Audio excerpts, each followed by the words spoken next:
The Rush Hour with James Golden. Entertaining and informative. On the Red Apple Podcast Network. Good afternoon, everyone. It's great to be back with all of you. It's good to see you. Good to be in this room. I'm glad everybody showed up today. Let's get back to work.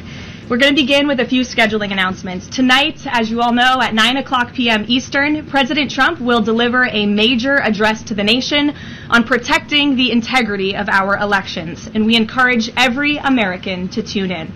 On Friday, the president will travel to New York City to attend a FIFA reception at Trump Tower, followed by his attendance on Sunday at the FIFA World Cup between Spain and Argentina. His attendance will cap what has been the most watched, most secure, and most successful World Cup in American history. Yes, ladies and gentlemen, Caroline Leavitt has returned to the White House briefings with that humdinger this morning. It is the Thursday edition of Bo Snerdley's Rush Hour, fastest hour in American media. And as you heard, President is intending on going to see the World Cup, a challenge between the colonizers, the ancient and medieval and golden age, golden empire conquistadors of Spain versus the humble, good, downtrodden, oppressed people of Argentina, who they colonized, or began their quest for colonization, I should say, in 1516, when Juan Diaz el Solis first arrived. I'll have more on that as the World Cup draws closer. Tonight, however, even in advance of the president declaring that he would like to speak with the American people on media, the mainstream press is in uproar mode. New York Times. Trump is expected to revisit election security. Here is what to know. And they begin by saying Donald Trump has sowed doubts about the integrity of U.S. elections for over a decade. What he has not done is furnish proof to support his claims that there was widespread fraud, that foreign powers have hijacked votes, or that federal or state officials plotted to rig either the 2020 election he lost to Joseph R. Biden Jr. or other contests he has questioned. The Times goes on to say that Donald Trump is likely to revisit some of these assertions during a primetime address to the country Thursday that is expected to center on election security, potentially intensifying his efforts to undercut faith in the results of American elections. His false claims, however, have at times either exaggerated or obscured some genuine security concerns around elections, particularly as they relate to foreign meddling. Let me stop there. This goes on. If you print the whole thing, I printed out the 10. Oh, they also, later on in here, get into Georgia for a quick minute. And they tell us that even though there's no proof of anything, that Georgia's senators are already on guard, pretty much is what they're reporting, just in case Donald Trump raises claims about what happened in Georgia. And why would that be a concern? Why would that be a concern? Both senators in Georgia apparently have ramped up efforts to make sure. Here's the reporting that came from the New York Times earlier today, this afternoon. Georgia's two Democratic senators didn't wait for President Trump to try to undermine their legitimacy with false claims about their crucial election victories in 2020 that propelled Democrats to the Senate majority. In interviews and social media posts, Senators Raphael Warnock and John Ossoff has aggressively countered a potential presidential claim that they did not win their seats fairly. They acted after reports that the president would use a speech scheduled Thursday evening to take aim at them, alleging widespread fraud in Georgia voting 6 years ago, despite multiple inquiries that produced no evidence of wrongdoing. Well, you know what? If President Trump has something to say about it and is presenting evidence, it would seem to me, rather than try to discount everything in advance, the prudent course of action would be perhaps to wait and to see if there is new evidence. If this is going to be what the New York Times says it's going to be, which is just another harangue of stuff that Donald Trump has gone before, then what's the problem? What's the problem? That's all I got to say. You know, he's covered all this before. If there is something new here, wouldn't it stand to reason that we should hear what the president has to say, judge what he's saying for ourselves? If he comes up with evidence, have the evidence investigated. If he doesn't come up with any evidence, that'll speak for itself. If there's nothing to see here, there's nothing to see here. In which case, why would he be asking us to see what he's got on Thursday night? So you get all this advance. Basically, what the Times position is, whatever he says, he's going to lie. It's been false. It's been false. The New York Times, the rest of the mainstream media, has made a point about saying everything concerning election integrity that the Republicans talk about is false. Everything. It's all false. And even in their own things, this little paragraph that I read earlier from the New York Times, his false claims, however, have at times either exaggerated or obscured some genuine security concerns around an election, particularly as they relate to foreign meddling. Well, you know what?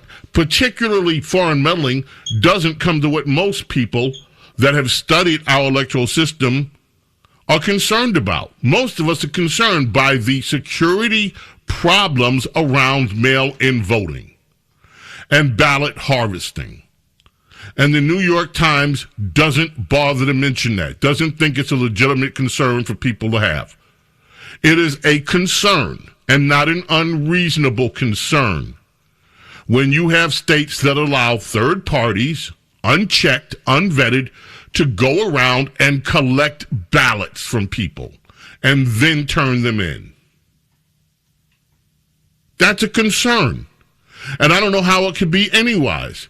If I just said to you, oh, you know what? I got a friend. He's going to go out and collect a bunch of ballots and turn them in. We're going to go and visit nursing homes, and we're going to go and visit a whole bunch of places where people are like that and collect the ballots from people. Well, who are these people? Are they government employees? No, they're just volunteers. They're people. In some cases, paid for. They're going to go collect. This entire ballot harvesting scheme that Democrats have put into effect in multiple states undermines the integrity of elections. The way mail-in ballots have been conducted, especially when you get to states like Pennsylvania, when you get to other states where judges have gone against what the legislature intended to be the process, to say, well, no, you can count votes for whenever after. It makes people have doubt about the integrity of the elections. And I don't care what the New York Times says. I don't care what the rest of the mainstream press say. People have a legitimate concern about elections. I, for one, can't wait to hear what the president has to say. And if he comes up with something, give it a fair listen. If you think, by the way, after you hear the president speak, that everything he said is just pure, total BS, well, okay. But hear him out. I don't think that's too much to ask for. And I think the New York Times and others trying to set the tone that whatever Trump speaks about tonight has got to be false because it's Donald Trump, instead of being even remotely interested in is there new information to be had. They are not interested in the least. And I think it speaks volumes to what their own prejudices and motivations are. Now, there are other things in the news we will touch. Oh, this one. Carlos, cut number 5, please. Caroline Leavitt today. What steps is the White House taking to ensure something like that doesn't happen again? Well, the White House has extremely strict ethical guidelines with respect to issues like this, and as I just told you, this individual will no longer be here. He'll be on paid administrative leave. I'm sorry, without pay. The administrative leave is unpaid, to be very clear. That was a decision by the president, so I think that speaks for itself. Carlos, do you have any idea what she's talking about? Have you heard anything about the teleprompter guy at all?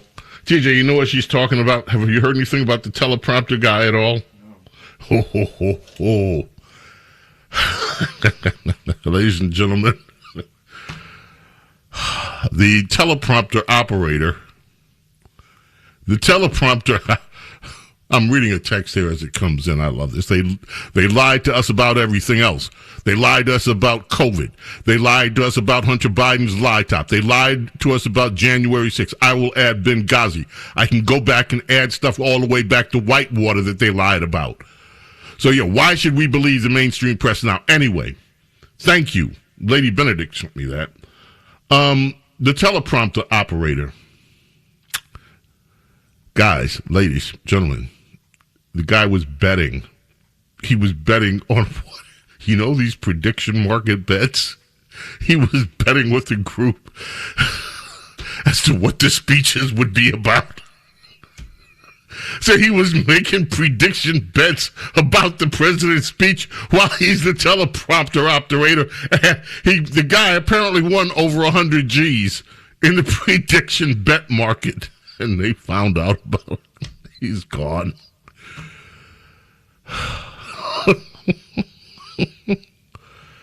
I mean, how stupid, excuse me, I'm sorry, I don't mean to call a guy stupid. Would you not think that if you work for, would you not think that if you work for the White House, sooner or later, somebody's going to find out if you're betting in the prediction markets, especially if you're cleaning up. So I guess it'll be a new teleprompter operator on duty tonight because the guy that was doing the teleprompter has prompted himself out of a job. James Golden, Snerdley with you. It is the Thursday edition of Bo Snerdley's Rush Hour, fastest hour in American media, and we shall be right back. The Rush Hour with James Golden, entertaining and informative on the Red Apple Podcast Network. The Rush Hour with James Golden, entertaining and informative on the Red Apple Podcast Network. You know, I want to get to the serious issues of the day, folks, but I have to just stop and do something that's not even connected to the news at all. Carlos, have you ever known a woman that just goes off? And you don't have to, no names, please, but she's totally wrong but doesn't even realize she's wrong, but she still goes off with all the passion and fury that only a woman can go off? Joy Reid. Have you ever met a woman like that? Joy Reid? Oh, Joy Reid. TJ says he's met a woman. He knows of that happening. I'm not saying he knows. I just want you to listen to something, folks, especially when it happens on the Ebonic side. Cut 19. This is a woman who's upset with what the mechanics are telling her about her car. Cut 19. Y'all, I'm so hot and aggravated right now. I'm up here trying to get my damn brakes rotated. This lady talking about they only rotate tires. Ma'am, the brakes are a part of the tires. She talking about, no, it's a separate service. I said, okay, well, how much is it to rotate the tires? She talking about $250. Two what? That's high as hell. for you to tell me that the brakes aren't included when the brakes are built into the tire. Like, I'm confused. She's talking about, no, ma'am, that's a separate service. We just replace the brakes. I don't need the brakes replaced because they not bad. They just squeaking a little bit. I just need to take the ones that's on the front and move them to the back along with the tires. She talking about, no, ma'am, you don't even have the same brakes on the front and the back. So somebody done already messed my car up because I got 2 different type of brakes on my car. The front brakes is not even the same as the back brakes. So somebody already done read. Like, I'm over here putting my life on the line even driving this car right now. Somebody finna do something. So I said, well, I just need all my brakes changed in at this point because clearly this is dangerous.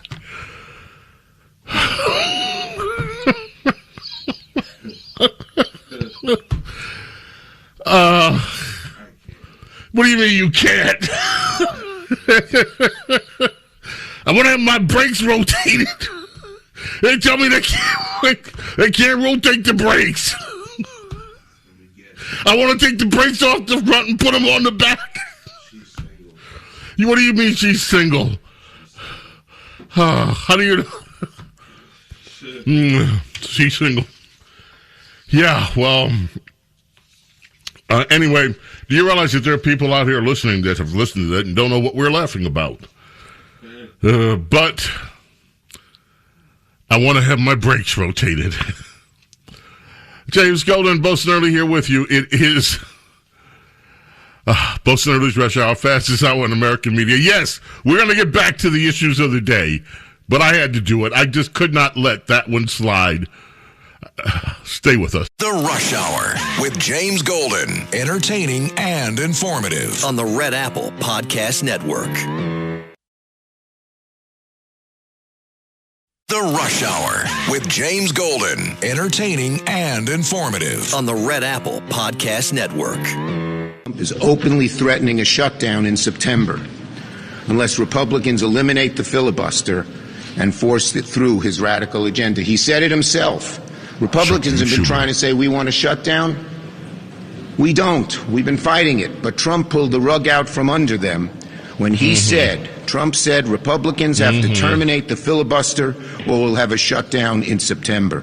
Mr. President, the SAVE Act ain't passing. It ain't passing in the Senate, it ain't passing with Democrats, and it ain't passing in the courts. It's been rejected over and over again. I'd say to Mike Lee, it's not happening. So give up on that and start doing the real work. Now on Iran and the NDAA. Talk about passing. The American people need to know, of course, how and why this chaos is spreading through their streets, and we need a complete investigation that's independent. Now on Iran and the NDAA. When all the Trump administration can say about it... We know what's passing. Senator Schumer, it's you.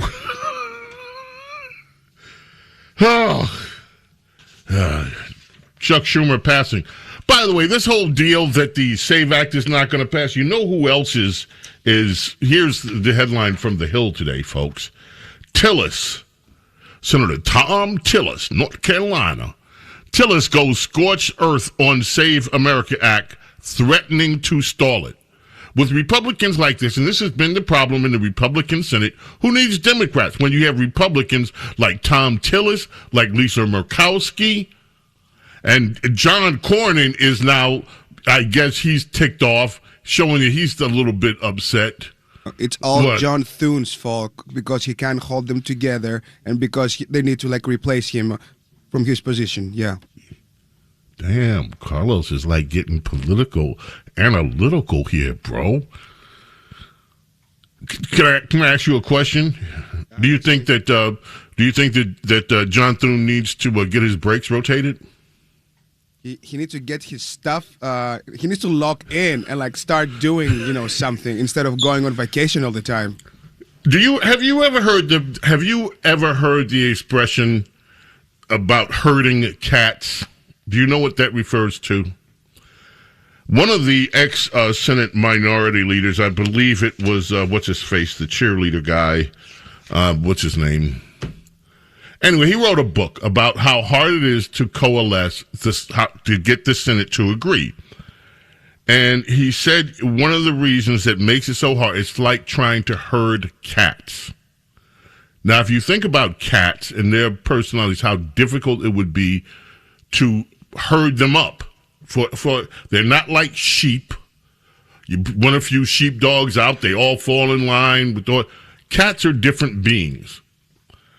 Here's the problem with the Senate, and I'm so glad you raised that, because the Senate is the most difficult body to deal with because of this reason. Every senator, any senator, can stop anything in the Senate with an objection. So when you go to, for instance, when you go to put up something to vote, any senator can say, I object, and they have to take a vote on it. And now, depending on how popular or not popular it is, it's difficult. When you look at the Senate, also the way that it's comprised, where you need super majorities to win, all you need with the way that it's done is 1 or 2, 3 defections on your side, and you're in trouble. First of all, it's hard for any side to get to the 60 because neither one of them have a supermajority. So you're always going to need some people in the opposition. So you want a piece of legislation to pass, you're going to have to try to peel off anywhere from 7 to 10 members of the opposition. And they're going to have to vote with you on areas where it comes with a supermajority, with the filibuster. Which is why Trump is saying, get rid of the filibuster. The filibuster is not included in the Constitution. It is part of Senate rules. Now, some of those Senate rules date back to the time of Thomas Jefferson. But the Senate rules can be changed. And Democrats change the rules when they don't like the rules. So Trump is like, look, the Democrats are already saying they're going to get rid of this 60-vote thing. We need to do it first and get stuff done with just a 51 vote. Majority wins. But trying to organize when you have 50 Republicans and 5 or 6 of them are hardcore rhinos. And then you have a lot of the ones in the Senate that are pretending to be conservative, but they're not really conservative. They go out on the election trail every 6 years, and they pretend, oh, I'm the most conservative thing since sliced bread. They get to the Senate, and they vote moderately. And then you have the ones that live in blue areas. They need Democrat votes in order to win their Senate seat, like Sue Collins. So you get people. It's a hard. I'm not making excuses for John Thune, but I don't care who the Senate majority leader is when you have such a close difference in the majority and the minority. I don't care who it is. Republicans don't stick together like Democrats do. They're more of an independent breed. Now, when Harry Reid ran the Senate with his little iron fist there, Democrats didn't dare cross that guy. You cross that guy, you got in trouble. You don't go all the way back. George Mitchell, who nobody probably remembers. Princess Diana and I used to call him the pharmacist. Because not because he was a drug, because he spoke to you like a pharmacist. Good, hi. Can I get you something? What is it that I can get for you? Oh, you're not feeling well? Well, let's see. If you go over and look at shelf 2, we might have something for you there. He was so genteel, but he was ruthless. The guy was ruthless. He was the perfect example of that phrase, the velvet glove on the iron fist. So my point is that no matter who is going to be the Republican or would be the Republican in charge of the Senate caucus in the Senate, it is a thankless, ugly job, and no matter who the person is, he's going to get complaints, he or she. That's just the way it is. And that's not to say I don't think that John Thune should be replaced either. But if he is replaced, don't expect everything to change, because it's not going to. The only change that is going to happen in the United States is when we get rid of rhinos and replace them with conservatives. And there are enough conservatives that they can rule the caucus. That's when things will change. It's a great question, Carlos. Speaking of which, election time. Sue Collins, who, of course, is up in Maine. They're trying to still figure out who the plant for Plattner is going to be when they pull out their next Democrat to run against them. How many sound bites have we heard from Sue Collins? This may be the first or second time we've ever played a sound bite from Sue Collins. Let's play Sue Collins cut 8. This is Sue Collins talking about, go just play it. 38% increase in the number of threats, that it is increasingly dangerous to be a Supreme Court justice these days.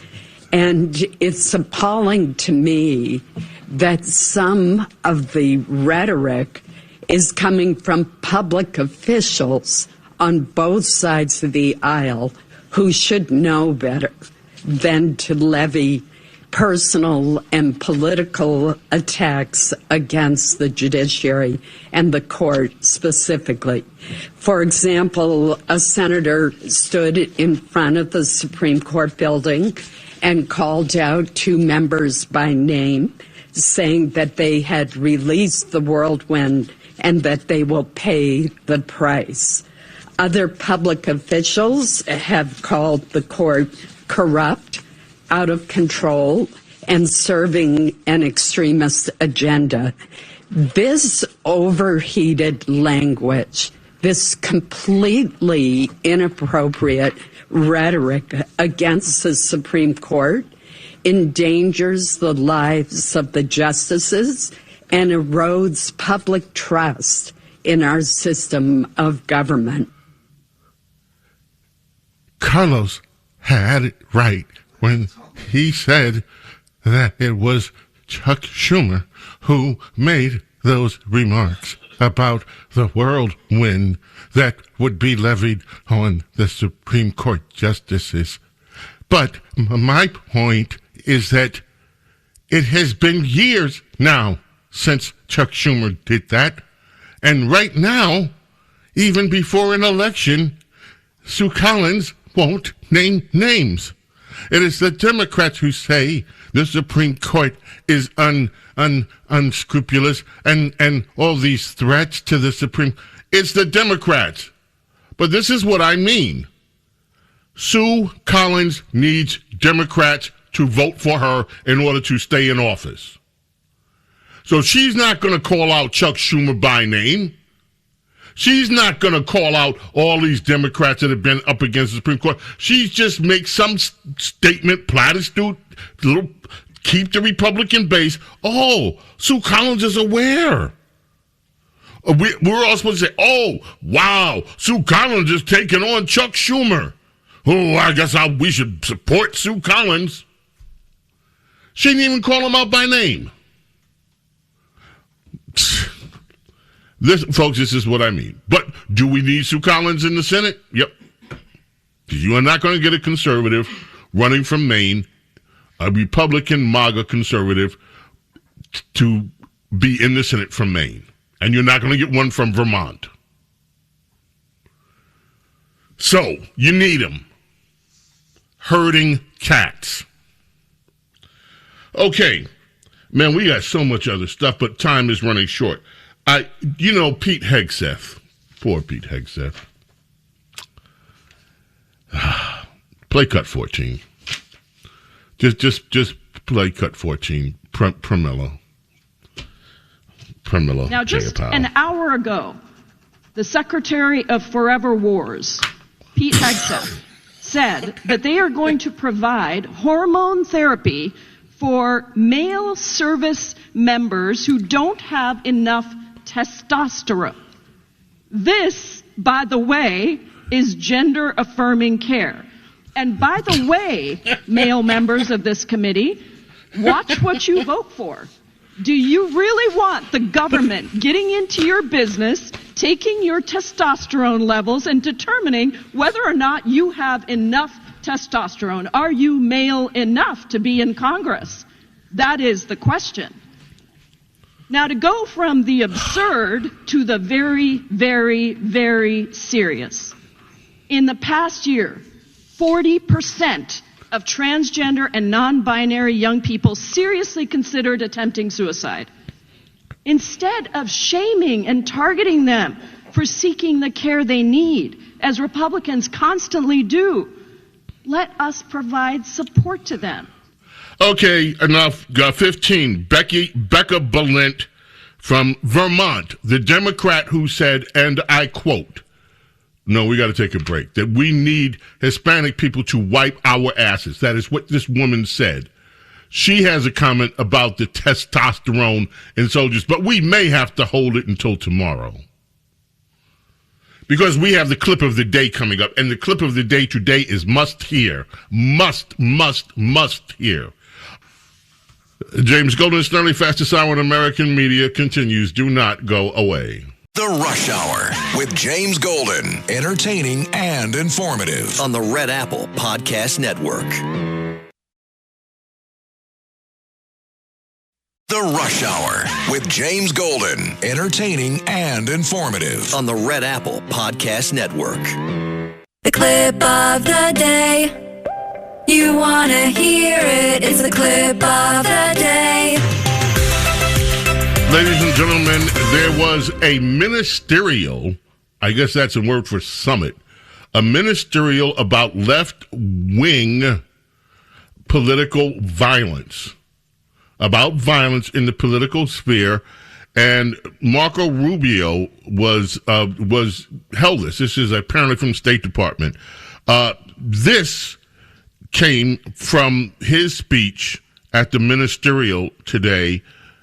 It's just amazingly good. Princess Diana and Lady Benedict made sure that I saw this, and thank you both, because I would not want to have missed this soundbite from Marco Rubio, Secretary of State. It's the opposite. One of the criticisms you sometimes hear of communism, for example, is that it sounds good in theory, but it never works in practice. That's actually not true. Communism does not sound good in theory. The world it envisions for all of us is small, flat, gray, leveled of all exception, drained of all that is good and noble in the human soul. The world it envisions is a world without courage, a world without creativity or ambition, a world without heroes or glory or great causes to strive towards, a world without miracles, without myths, without men who rise above the rest to do incredible and extraordinary things.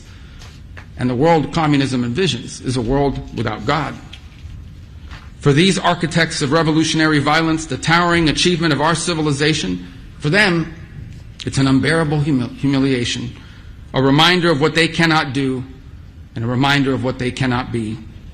So they choose instead to destroy. They attack pipelines.